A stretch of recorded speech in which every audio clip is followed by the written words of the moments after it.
Hi friends, இங்கே பாருங்க எங்கள் வீட்டு குட்டி கிறிஸ்மஸ் தாத்தா எப்படி இருக்காரு பார்த்து சொல்லுங்க. ஹாய் சொல்லு, ஹாய் ஹாய் சொல்லு. அங்கே பாரு, அங்கே பாரு தாத்தா, அங்கே பாருங்க தாத்தா. கிறிஸ்மஸ் தாத்தா கிஃப்டோட வந்துட்டார் பாருங்க. சாக்லேட் எவ்வளோ கிஃப்ட் பாருங்க எல்லாருக்கும். இங்கே வாடா, உனக்கு கிஃப்ட் தந்தார் இல்லைங்க. வா இங்கே பாருங்க, காலையிலேருந்து இவன் அஞ்சு சாக்லேட் சாப்பிட்டான். கிஃப்ட் தாத்தா கொடுத்துட்டே இருக்காரு எல்லாருக்கும். இங்கே பாருங்க, தாத்தாவை காமிடி, தாத்தா காமி. அங்கே பாருங்க தாத்தா, ஹாய் சொல்லு எல்லாருக்கும். உங்களுக்கு கிஃப்ட் வேணுமா தாத்தா கிட்ட இருந்து? ஹாய் சொல்லுங்க அப்போ.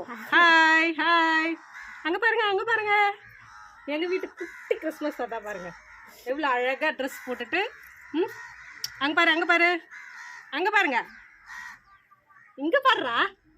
ஹாய் ஹாய் சொல்லு, hi. Happy Christmas, happy Christmas சொல்லு. ஹாய் ஹாய் சொல்லு. அங்கே பாரு, சாக்லேட் வேணுமா? சாக்லேட்டு எல்லாருக்கும் சாக்லேட் கொடுக்குறியா? தாத்தா கிஃப்ட் கொடுங்க எல்லாருக்கும். அங்கே பாருங்க, அங்கே பாருங்க, அங்கே பாருங்க. இந்தாங்க இந்தாங்க தாத்தா, கொடுங்க கொடுங்க. இந்தாங்க கையில் பிடிச்சிக்கோங்க, கொடுங்க. இவனுக்கு கொடுக்காதீங்க, இவனுக்கு மட்டும் கொடுக்காதீங்க. ஏன் கீழே போட்டார் தாத்தா? இந்தாங்க இந்தாங்க எல்லாருக்கும் கொடுங்க. கிஃப்ட் கொடுக்குறாரு. சரி கொடுங்க, இவனுக்கு கொடுங்க. இதோட 6வது சாக்லேட்டு இவனுக்கு. ஹாப்பி கிறிஸ்மஸ் சொல்லு. Happy Christmas. சவுண்டா சொல்லு. அவங்களுக்கு சொல்லு ஹாப்பி கிறிஸ்மஸ் சொல்லு. Happy Christmas. பாய் பாய் சொல்லு. பாய். அங்க பாரு தாத்தா லாஸ்ட் வரைக்கும் பார்க்கவே இல்லை கேமராவை. ஹாய் சொல்லு. ஹாய் பாய் சொல்லு. பாய். ஓகேவா? ஓகேவா?